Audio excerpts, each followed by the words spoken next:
Percolate on a particular mix of odd and inspiring news headlines in Wendy's Coffee House. Newsmakers with a penchant for the unknown, unexplained, and unusual share their experiences with UFOs, ghost encounters, near-death experiences, and more for your own unique blend of Wendy's Coffee House Curious. And now, here's Wendy. Oh, it is the season. Ghosts, all sorts of things, spooky, unexplained, paranormal. It's just, everybody starts getting all revved up for Halloween. And it's just all the houses that are all decorated and, the parties, the celebrations. This is as big as Christmas. Or bigger, depending on your perception. Anyway, just getting ready for that myself. The Weston Ghost Dinner and Tour, the Weston Tales, comes up. And this is 4 nights, actually. There were 3 nights last year. They've got 4 nights blocked out. Main Street Galleria in Weston, Missouri. And you can, the 20th, 21st, 27th, and 26th. I think she said the 20th was close to sold out. So just plan ahead because it will fill out. Usually it's sold out before the event takes place. Anyway, and this is one of the most haunted towns in Missouri. And if you haven't heard about Weston, well, it's worth a day trip at least. They've got some other things to do up there besides the ghosts. But the fun stuff is what happens during the month of Halloween, because then they talk about it. It just happens normally the rest of the year, but Halloween is when we actually get to talk about it and say, okay, these are the houses, these are the stories, and every year there's a new element, a new addition, and a lot of the locals will come up and say, hey, this is what's happening here. So it isn't all relegated to just that downtown area. I've got a guest, Keith Linder, who's going to be talking with me a little bit in a few minutes here about his experience. And this is a dark thing, okay? This is a little bit more intense. And usually that isn't the direction we go with the Ghost Tales of Weston, even though some of that does come into play. But when you're dealing with these kinds of intense energies, it's a different direction. So what I did was I went onto Wendy's Coffee House and posted a little bit of assistance, help, if you're listening. And it doesn't matter if you believe it. That's the cool thing about Keith's story. It wasn't something he went into and said, oh, yes, this is great. I want a ghost adventure. No, it was just the opposite. And so that's where we're getting into the psychic self-defense. So I posted some stuff on the website, Wendy's Coffee House, just to give you a little assist, just in case, all right? And this is a classic. This is psychic self-defense, and you can either get the PDF version or get the book, Inner Light, and it's Dion Fortune. In the meantime, though, there were some really cool ghost things going on that you might be able to check out. The Stanley Hotel in Colorado. I wasn't ever really drawn to go visit, but I ended up visiting and then had my own encounter. But it was all pleasant. For one thing, they told me where the bathroom was. I appreciated that. This is telepathic. You hear this stuff, or at least I do. People, who are sensitive or have that other prompt occasionally connect. And so it was, well, where is it? And then that little voice said, downstairs to the left. Okay, fine. And then the other thing, too, is when we were leaving, I heard the singing. And there's a lot of joyful noise there where there's just this constant celebration. So people, you say, oh, get rid of the ghosts. Well, they just get quiet for a while. A lot of times. And they may be gone or not, but they're quiet and nobody knows. At the Stanley Hotel, they really aren't very quiet. They don't worry. It's not their problem. So the latest picture shows a little girl standing on the stairway. Last year, there was a picture of a woman at the back at the top of the stairs. They think that's Mrs. Stanley. But the little girl is a new addition. And they also think on the other side of the stairway is another, it looks like an entity going up the stairs. So they might have been playing a game of tag. Anyway, that's the most recent one. It looks pretty decent. And there's a guy who does tries to debunk these things. And he was looking at the photo. He said he can't tell if it's photoshopped or any kind of alteration. Then it's brilliant because he's not picking anything up. The other one that's even better than that is a video of a school. And I posted this one as well. You can take a look at the school. They kept having things happen, and people feel kind of funky there. And there's somebody who works there has a dog that won't go down the hallway. Well, so they have this on camera in the middle of the night. You hear this noise. The locker opens. It's really fascinating, and they can't figure out what's going on with that either. So those are the things that I put up in, just kind of give you an idea, a taste of all this. And the thing, again, it doesn't matter if you believe. Once you have an encounter, then you question what you believe. And that's why I wanted to talk with Keith. I wanted to get somebody in here who has a little bit better appreciation. So Keith, he's on the phone right now. Keith Linder, thank you. I saw the Ghost Adventures preview there with the demons in Seattle, and I've looked at the YouTube videos, and you have quite a story. What started it? What started this? Possibly tell that story. Wait a second. It cut out the first time. Go ahead. Oh, no. I was just saying thank you for having me on to give me the opportunity to tell that story. And I look forward to going in depth with it tonight. Okay. And the reason I wanted to have you on, because you have an abundance of background, of audio, of video, of people who have witnessed and people who are still, some of them on the fence, and others are blown away by the enormous amount of information that you have connected. You were renting a house, and I think, was it 4 years that you lived in this house? Yeah, we moved in 2012, and I moved out 2016, so 4 years, yeah. Okay, I just want to set a little bit of background because we'll get into the whole story here in the next break. But so basically, when you moved in to this rental property, there was no clue that it was haunted or that anything was going on there that was funky, right?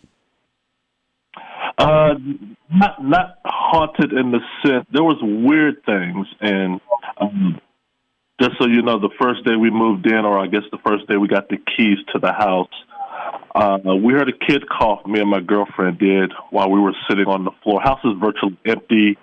There's no power to the house, but we had just got the keys from the landlord and signed the papers. So he left, and, we're sitting there, and we're in the living room, and we hear a kid cough while we're talking amongst ourselves that sounded like it came from one of the rooms upstairs. Of course, we brushed it off, but we did make notice of it. We even looked at each other and said, was that a kid cough that we just heard? But we thought it came from outside. It's a spring, summer day.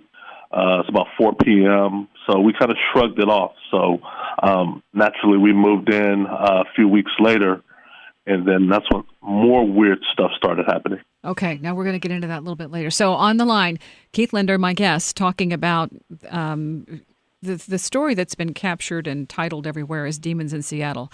It's just more about living with a poltergeist, whatever you want to call it. So we're going to talk about that in just a couple of minutes. I do want to say, if you want to check any of the background on this, I've listed some of the videos that he has on the website at Wendy's Coffee House. You can kind of tune in there and just look. Some of them are a couple hours long, so there's a lot of information. You can also check out Ghost Adventures, the Demons in Seattle episode. They get into that as well, and there's a lot of information. I do want to also say I really, really appreciate Carrie Fisher's dog. Carrie Fisher's dog, Gary. I was following him, and he posted, or his people. I think he's living with the daughter now. The picture of Gary watching his mom, Carrie, in the new trailer for Return of the Jedi, The Last Jedi. And it looks, so there's just this little heart note here. That, and then the trailer looks phenomenal. So December 15th is the next Star Wars epic. Yeah, looking forward to that. And Blade Runner isn't doing so well, but I'm going to go see it anyway because I'm a fan. It's the tech behind it, the way they've got it set up, absolutely phenomenal. So now, that was just a little break for the light and fluffy, all right? Because we're going to get into the dark and questionable and unusual and a bit, in some ways, a little bit disconcerting, all right? Because it happens, and Gary is the dog aspect to kind of make it warm and fuzzy. Now we're going to get into Keith's tale, and you might question what you know after you've heard it. Coming up next, Keith Linder and the poltergeist that seems to be tracking him on Wendy's Coffee House.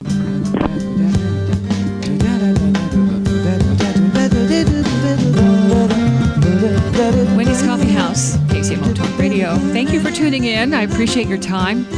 however you're listening to this, whether it's the podcast or the show, this stuff is basically timeless, all right? These kinds of experiences have been happening and in perpetuity. And some people say, oh, it's just your imagination. Other people say, oh my gosh, it's real, don't talk about it.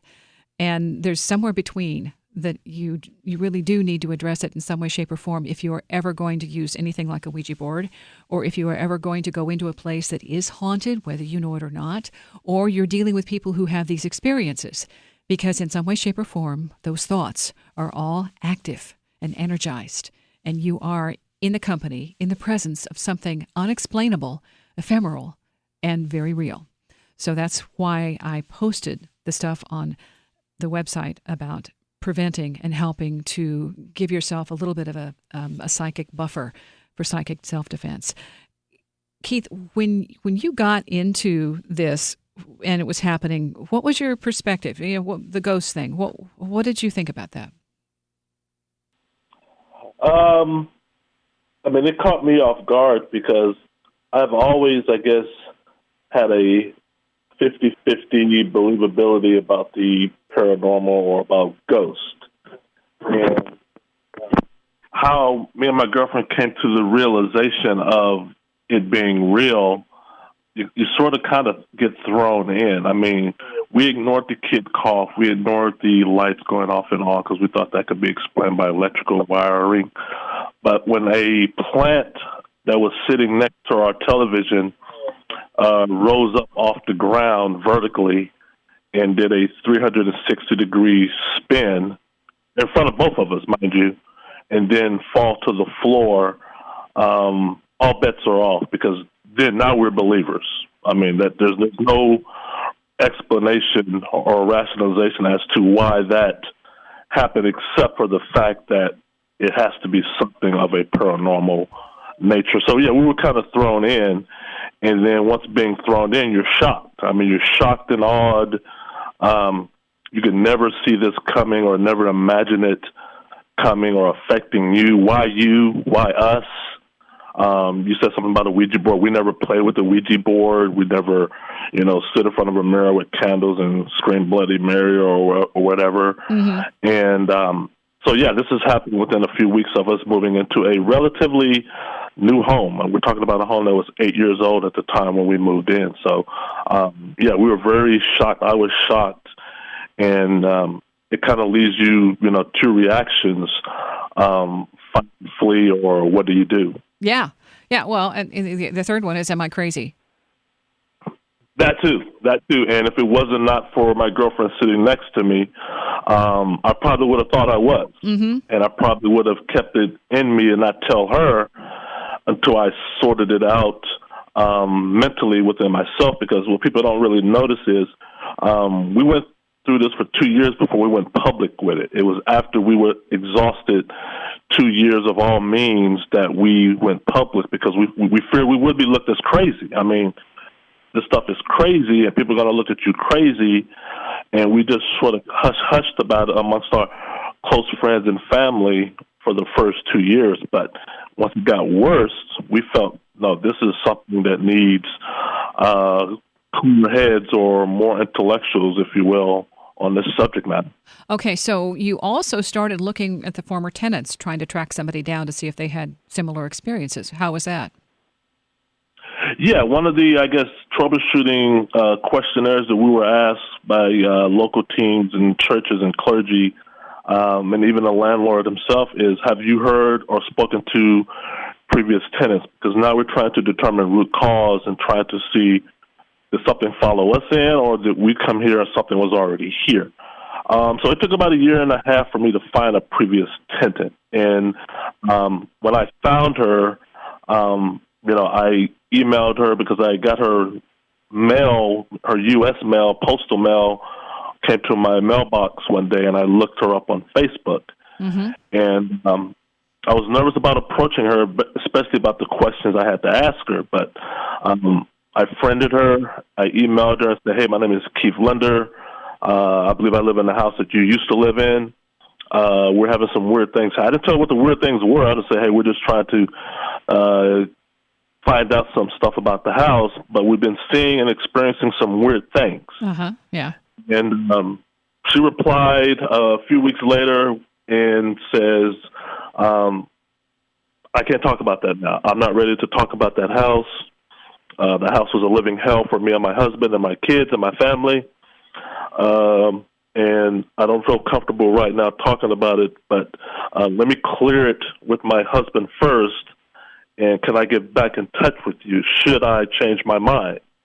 Okay, see, wait. Keith, what she told me was enough right there to sort of bonify what I had been experiencing, but I told her, yeah, by all means, whenever you feel comfortable, please come back to us and tell us what you see. And she did. 3 months later, she did. And she had similar activity to the lesser extent that we did, based on the fact that they were in the house a lot less than we were. Mm-hmm. The traditional poltergeist activity of kitchen cabinet doors opening by themselves, slamming, door slams, lights, and being locked out of your own house pretty much cemented that, we moved into the house. Something was here when we got here.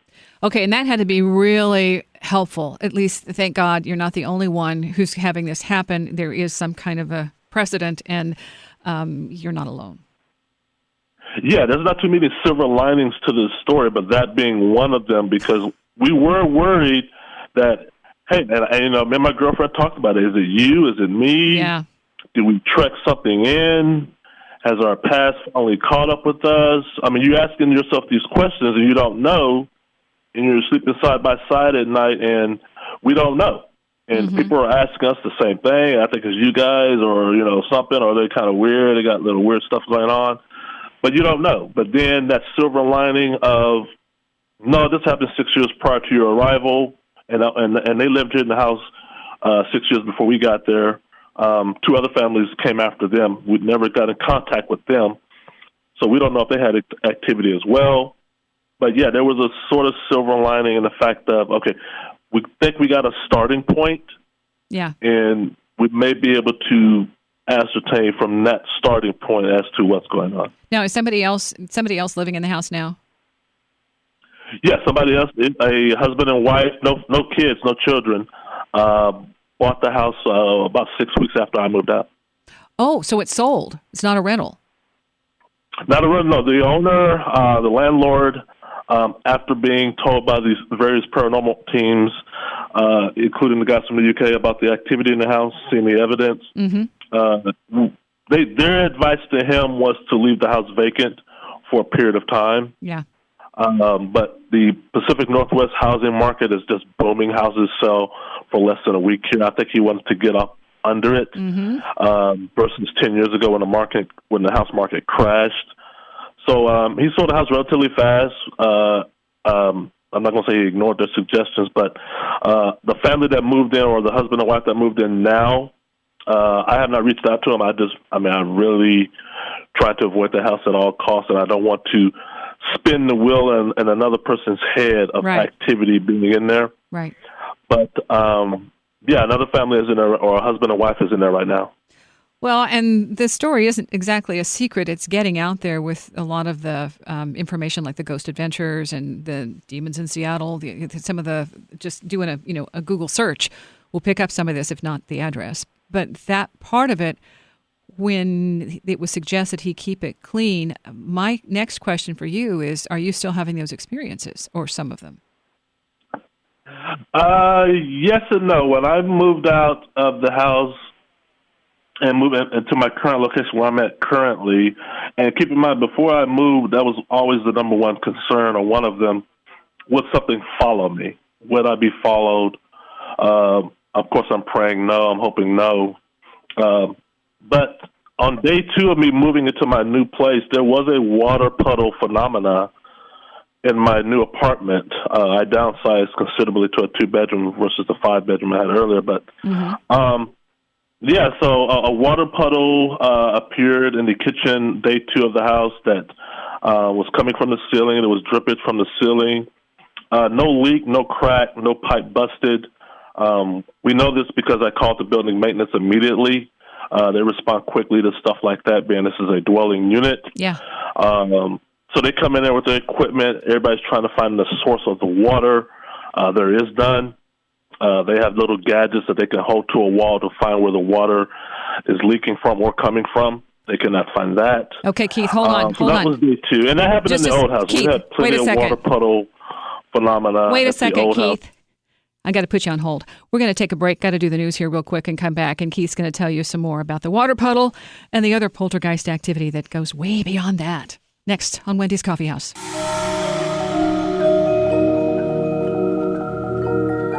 KCMO Talk Radio, Wendy's Coffee House. I hated to cut Keith off in the middle of that. All right, but the news. Blame it on the news. If it's the podcast, you're okay. Keith Linder, my guest.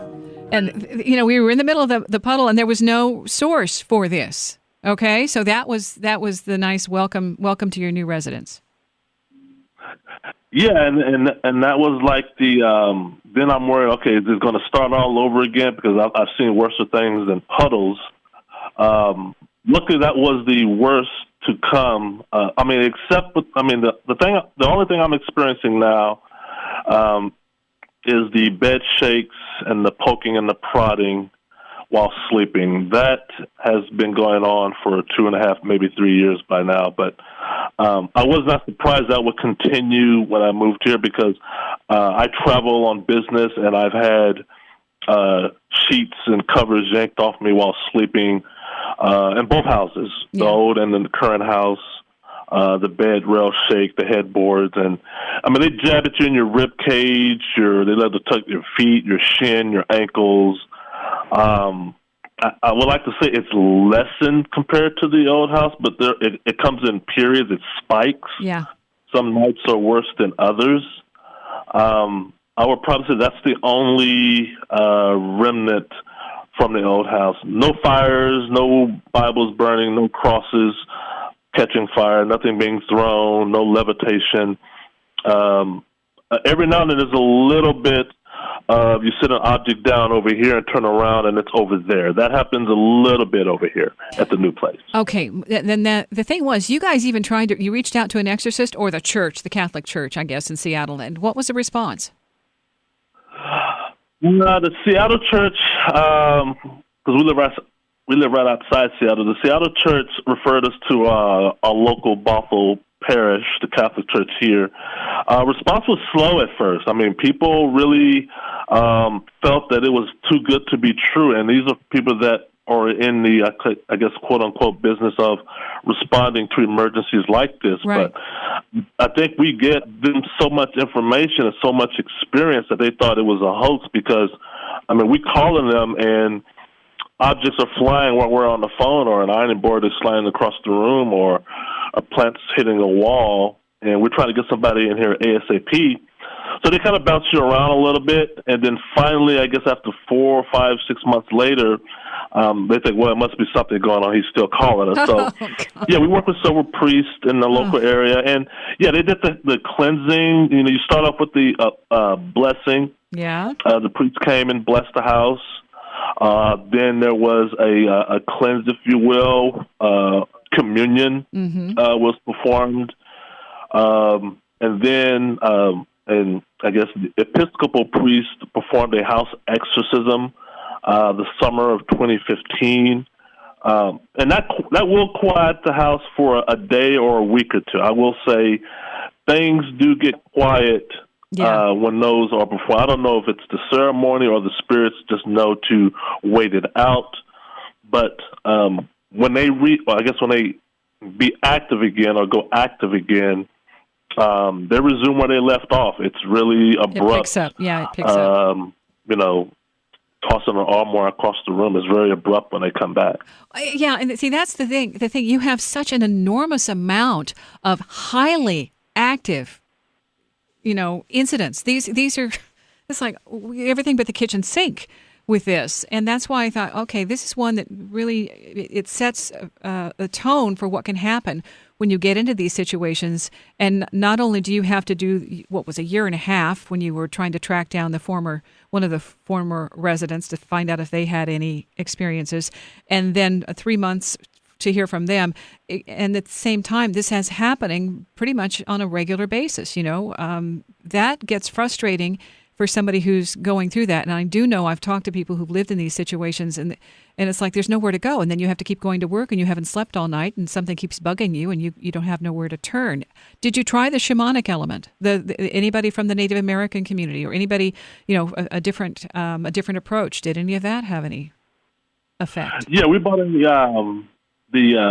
that's a good question. We bought a shaman in towards the end, right after the first house exorcism, based on the fact that we saw the Native American writings on the wall of the spirits I don't know if you've seen the markings in my office, but some of them were, we believe, Native American in nature just by the design. But yeah, the shaman came in twice, and we performed ceremonies, or he performed ceremonies, and we did offerings to the spirits to quiet them down, to sort of say, hey, me and my girlfriend, we don't mean to trespass. Here's our offering. We planted several trees in our backyard. I think there were apple trees. We buried salmon in our garden, a fruit basket, a veggie basket, and tobacco. And we tried to make offerings as sort of a peace, if you will. But the thing the shaman said that sort of coincides with what everybody else said who's been in the house, by been in the house, priests, clergy, paranormal teams, is they said, you got a lot of spirits here. Yeah. And even the shaman's like, I've never seen a house, there's so many spirits here. Yeah. And some walk out, you walk some out, some come and go.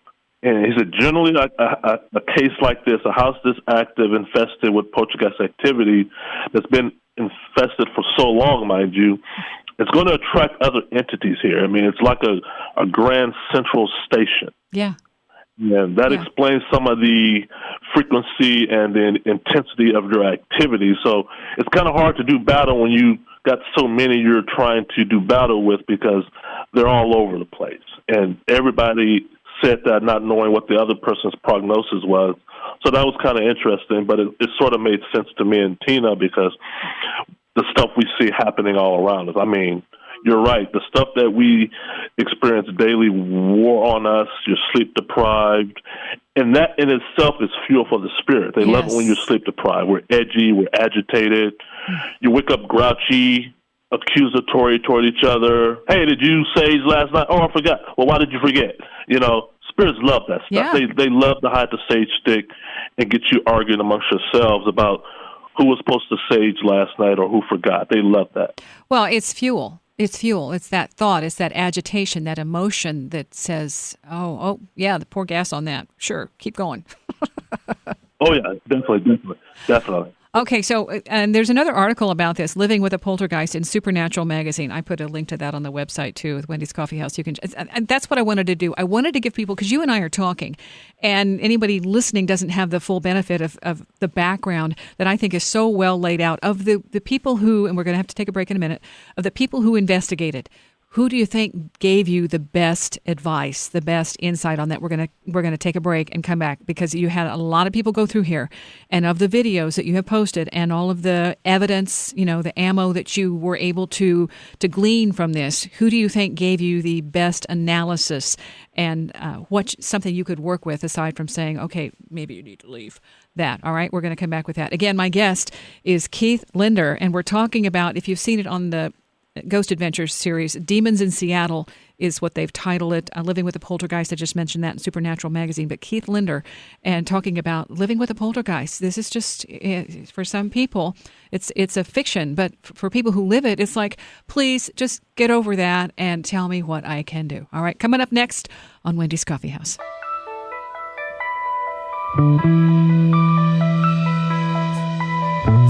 Oh, yeah, it's that time of the year when people pay more attention to ghosts.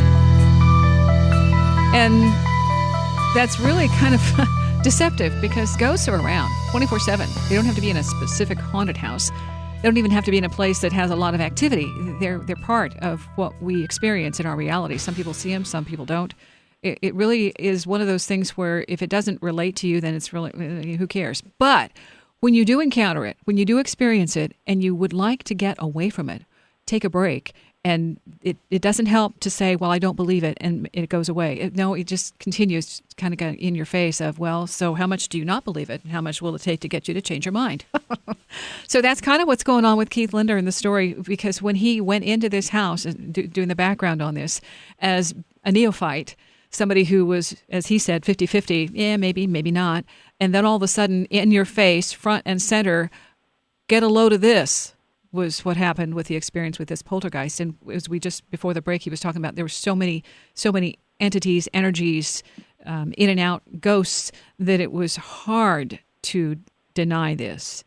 And so he called to professionals to get some help. And people came in and they toured. And then my question is, who gave you the best advice on this? Yeah, so I would have to narrow down, if I was going to go that route and say who gave me the best advice, I would probably say the field or genre, for lack of a better word, of parapsychology. And while I'm having teams come in the house, I'm also researching online and reading books about poltergeist phenomena. And the names that gave me the best advice were the late Harry Price and Colin Wilson, who wrote extensively about poltergeist infestations. Mm-hmm. And common thread amongst both men's books, in addition to that of the Steve Mara Parapsychology or Scientific of Parapsychology Organization, and Don Phillips, who came from the UK last year, was you have to go at a poltergeist with less is more. Be less reactionary and sort of be more proactive in the sense of dialing things back. If you notice that sage is making the activity worse, stop saging. Mm-hmm. If you notice that you're more cameras that you're putting up in the house to capture the phenomena, which is what I was trying to do, because that's what I was advised to. But if you notice that's increasing the activity, stop that and just sort of cease and desist. But what I noticed, what Colin Wilson and Harry Price were saying in their investigative about poltergeist phenomena is they love, or the guys loves, incendiary conditions, meaning there's turmoil or stress in the home. Yeah. And the thing that I told my girlfriend was, we have to be careful about what we say, think, and do, and we have to keep any disagreements and arguments to a bare minimum. Because I noticed the activity will spike on those instances. So that helped. And it doesn't remove the poltergeist, but it sort of stills a lot of the thunder, because now they're not, like you said, feeding off a lot of fuel. And we had a lot of fuel laying around because we didn't know. You don't know it's fuel until it's being used. Well, even if you're over, some people are very, very outgoing and very loud and very passionate, intense when they do something, and then they have an intense reaction, and it's always like over the top drama. You take that into a house like you were living in, and that's like absolute kerosene, full blown. Oh, it's in a gas tank. Yeah, it's dropping a match, literally in a gas tank, and I've seen it with my own eyes unfold. The atmosphere in the house will change in the blink of an eye. I mean, that expression of waking up on the wrong side of the bed. Imagine you don't want to wake up on the wrong side of the bed in a poltergeist house. Yeah. Good luck with that. But yes, we didn't know that. And keep in mind, every team brought a benefit or sort of their expertise when they came in the room, but they also brought a lot of their own prejudices as well. Yeah. But the one or the common thread amongst many was just sort of dial back what you think could be, I guess, making the activity worse. And it was a lot of that emotional stress, that quick reactionary, that passion, that being upset. And, of course, it's easier said than done not to do those things. Mm-hmm. I mean, you have your bed move and you only got 4 hours of sleep and you got to perform the next day at work and traffic's an hour and a half coming and going. You're tired. You're frustrated, and the local church puts you on hold for an hour while you're trying to get help. So all that is easier said than done. But it took 4 years to get there to finally see there may be a way to quell it if you can't solve it, because nobody still does not know how to solve a poltergeist infestation. At least I don't think they do, but you can quell it and then ultimately move with hoping that it don't follow you. Well, and there are several resources. Once you get into this, you start, like you did, you start searching and figuring out. I know Joe Slate is somebody who writes for Llewellyn, and he's another resource for that. The one I found looking for this, because when I have gone into places that were active and tried to quiet it down, the one thing is, it is temporary. And unless you remove the source, the fuel that's coming in and out, then it won't go away. And when I've gone into places like antique stores, there's a lot of baggage on these items, and you take it home with you, and you go to an estate sale. And for me, I went to one, and the woman, the deceased, told me that I could find her name on the jacket in the closet. So I moved it over, and there behind everything else was the name, and she was a former skating instructor. I'm like, oh, wow. But I stopped going to the estate sales. I'd go very rarely now because I kept picking up baggage. Yeah. Yep. Yeah, one of the teams asked us, did you guys go to a garage sale or a thrift store before you moved into the house? And, of course, you say, yeah, we picked up a little candle here, a little candle holder. But, yeah, I remember having that conversation with several individuals, and it makes sense. You're right. There are things that are attached to your personal property that survive you and I, and they live on, and somebody else brings it into a house, But, yeah, the news is filled with stories like that. Well, for since we only have about 3 minutes left, for what you have lived through, and for people to connect to find out more of your story, give us some suggestions, because you've learned a lot with this, and I think you have valuable information to at least give people, if they're going through a similar situation, a little support and a little bit of affirmation, validation that, hey, welcome to the club. Oh yeah, exactly. Yeah, I guess the big advice I would give to somebody who's going to anything like this is to understand knowledge is power, okay? These things will take advantage of your ignorance tremendously. So the best thing you can do is arm yourself with knowledge. Understand you're not crazy because what you're seeing is real, okay? Mm-hmm. You're not crazy. Find the information online, filter it, of course, weed it through, vet it, and start arming yourself with knowledge on how to deal with these sort of unexplained phenomena, because it will help you. It helped me. It helped us. It took a while to get there because you're not born knowing this stuff. No. But knowledge is power. You're going to be afraid. You're going to be making knee-jerk reactions. Try to keep the knee-jerk reactions to a minimal. Try not to respond off the cuff, and just understand that knowledge is power. Level of calm will go a long way. These things do not respond or can't respond if you're remaining calm, cool, and collected. Once again, easier said than done. Mm-hmm. But no, knowledge is power, and there's a lot of information. And that's why I'm putting information out there on the Internet, because once it's out on the Internet, it's out there forever. And people can find that, because it took me a while to find the good help. But there's stuff out there. It's beneficial, and it help anybody else moving into a home or whatever with similar activity or worse. We got to wrap it up. Keith, thank you. I appreciate you telling your story. I appreciate you getting all this information out. And anybody who wants to follow along, Keith has a YouTube channel. I'm linking to that. I've linked to several of his videos and articles. And, all I can say is that you, unfortunately, are in a great spot to give people some solid, authentic advice when going through something like this. It isn't going away. And it is fascinating as long as you're not on the receiving end and it's not waking you up in the middle of the night by kicking your bed, okay? Hey, Keith, thank you. Hey, thank you.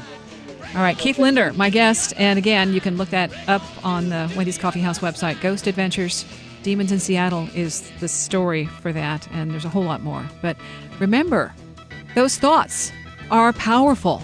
Think the best thoughts and stay curious. See ya.